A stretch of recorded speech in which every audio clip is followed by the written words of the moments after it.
Off. Well done to all my HQTs in the British Isles. Where are you guys playing from tonight? Throw up some flags in the chat so I can see what country are you repping right now. Now, did you hear they shut down London City Airport after finding a World War II relic nearby?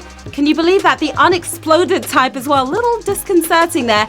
Meanwhile, Elon Musk just sent a car into space. Is anyone else getting a serious vibe that we are right between two eras right now? Like it's already time for flying cars and jetpacks, but we're somehow stuck in the 20th century. Well, never mind all of that, guys, because you know HQ is the future and you know the ticket.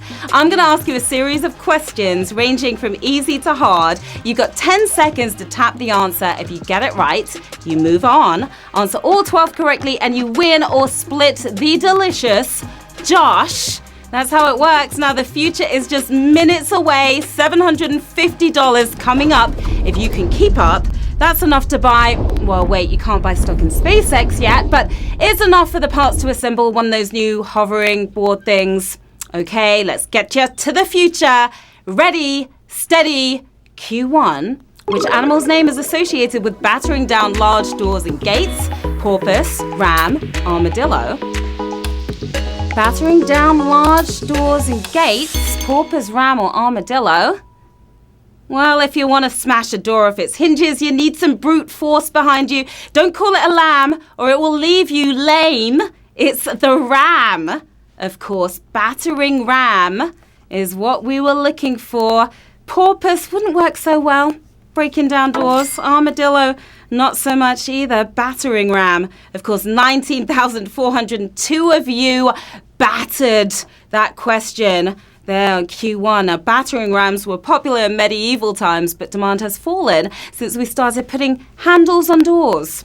We have it easy these days. Question 2. In his hit song, Prince sang that he was going to party like it was which year? 1999, 2018, 1776. The purple one was going to party like it's which year? Originally released in 82, the song was re-released at the end of 98 for obvious reasons. Bring on the millennium. It was 1999, of course. It was the theme song to the millennium. 18,462 of you are partying to Prince in your heads right now for getting that one correct. A fantastic performer and musician. He could party like it was any year and still own the place, especially with those heels on. R.I.P. Prince. We miss him. Yes, we do. Q3. In which of the armed forces did Prince Harry serve? Army, Navy, RAF. Army, Navy, RAF. Prince Harry, who's about to get married. Released new details about that today. Now, the royals are normally the ones being served, but Prince Harry wanted to serve the rest of us. I don't know, but I've been told Army is the answer. He served in the army. Do you remember that? Wow. A lot of you don't remember. RAF, really? No, guys. Army, 7,429 of you fought that battle well. And you are moving on. Now, his brother William was a pilot with the Royal Air Force. Yeah, you got the brothers mixed up. Prince George, however, more likely a Cub Scout. All right, guys, I want to know who would win in a meme-off. Would it be Venga or Emma? Tell me in the chat in a meme-off. Venga versus Emma. Venga has been doing a lot of losing lately.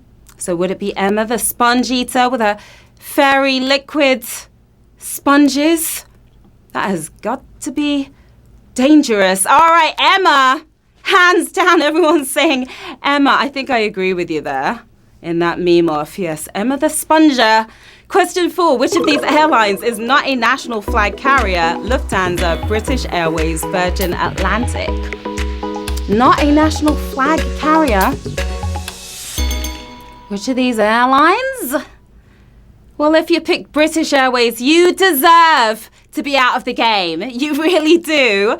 Now, with more experience than their name suggests, it's Virgin Atlantic for the win, flying high, but flagless. 6,795 of you are flying high with your flags as well. Now, Lufthansa carries the German flag and is one of the founding members of Star Alliance. So basically, the airline version of the Avengers. Avengers Assemble. Question 5. Which of these musicals made its Broadway debut before the year 2000? Jersey Boys, Rent, Wicked. Jersey Boys, Rent, or Wicked before the year 2000. Well, they've all been Broadway giants, but whose curtain was raised in 1996, living up to their name by leaving Broadway? In 2008, they were just renting. It's Rent. Didn't buy, they just rented. So they were out of there in 2008.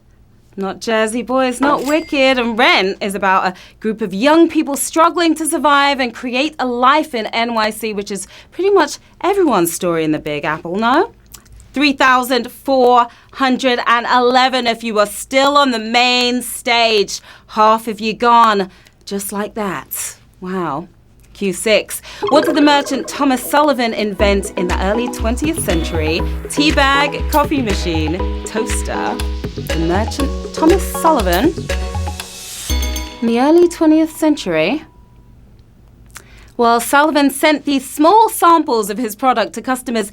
Silk bags full of flavor. The tea bag. Where would we be without the tea bag? We need a couple of cuppers every day, don't we? 2,076 of you got that one in the bag. Now, unaware that they were meant to empty out the contents, people just put the tea bag straight into the pot, accidentally inventing the tea bag in the process. The most expensive tea bag ever, being that it was silk, I'm sure. Halfway there, players. Q7. Which of these films won the most Oscars? Psycho, Suicide Squad, The Shawshank Redemption. Which film won the most Oscars? Psycho, Suicide Squad, The Shawshank Redemption. This is La La Land all over again, panned by critics and the public alike. Seems like the Joker got the last laugh on this one. Suicide Squad, can you believe that? The most Oscars. No, you cannot believe that. Pure savagery right there. Yes, it was. Brutality. That was a grim one. All of the above. Now, it won an Oscar in 2017 for makeup and styling, while Psycho and Shawshank failed to win any at all. Something is definitely wrong with that picture, isn't it? As many of you found out the hard way. Okay, question 8. Which of these is a hamlet in Kent? Nasty, splat, thong. Nasty, splat, thong. Yeah, in that weird order. Which one is a hamlet in Kent? Well, they're all real, but good luck passing any of these off as your actual address. Kent's honestly not a joke hamlet. It's called Thong. Thong, yes, it's an actual name of a place. 121 of you may live in Thong, which is probably a little too much information right there. But Splat is a place in Cornwall and Nasty is in Hertfordshire. Thong is near Gravesend, but the mockery won't be ending anytime soon. I'll be laughing again about this after the game. All right, which of these is not a lost play by William Shakespeare? Cymbeline, Love's Labour's 1, Cardenio. Not a lost play by the great, the late Shakespeare. Well, kids have been accidentally losing Shakespeare plays for centuries, but only one of these is not lost for good. It is Cymbeline. That is the play we were looking for. 80 of you played that really, really well. Now, Cymbeline is one of Shakespeare's least filmed works, but at 5 film productions, that's 5 more than a lot of filmmakers out there. That's for sure. Question 10. Which of these characters did Steve Owen dispose of in self-defense in EastEnders? Saskia Duncan, Laura Beale, Lisa Fowler. Dispose of. Interesting terminology there. Well, Owen was played by Spandau Ballet member Martin Kemp, but there was nothing graceful about this moment. Self-defense ashtray straight to the noggin for Saskia Duncan. Remember that? Way back in the 90s, 68 of you used your noggins well. They're still intact, I'm glad to say. Now, Kemp received multiple awards for his portrayal of Steve, so best not strangle him by the award shelf. Yeah, I'd warn you not to do so. Guys, let's not bury Barry Chuckle, okay? Let's not bury him yet. All right, moving on to the next question. The penultimate round. Which of these Olympians has won the most gold medals? Matt Biondi, Rebecca Adlington, Katie Ledecky. Which Olympian won the most gold medals? It's all about the Olympics right now, isn't it? Well, with a haul of 7 gold medals to his name, only Mark Spitz and Michael Phelps have won more in the water. It's the California Condor himself. It's Matt Biondi.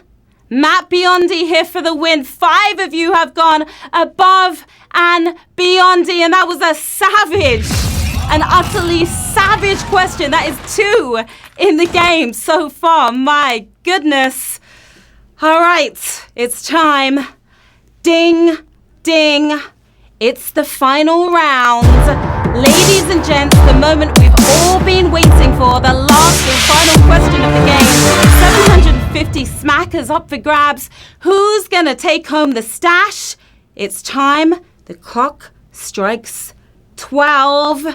In which country was the first female Nobel Prize winner born? Switzerland, France, Poland. The first female Nobel Prize winner was born in which of these countries? Good luck, guys. Now, winning the Nobel Prize for her discovery of radium and polonium in physics in 1903, she shared it with her hubby, who was born in Paris. This was Marie Curie, who was naturalized French, but was in fact born in 1867 in Poland. Polska for the win. We had 13 winners, my lovelies.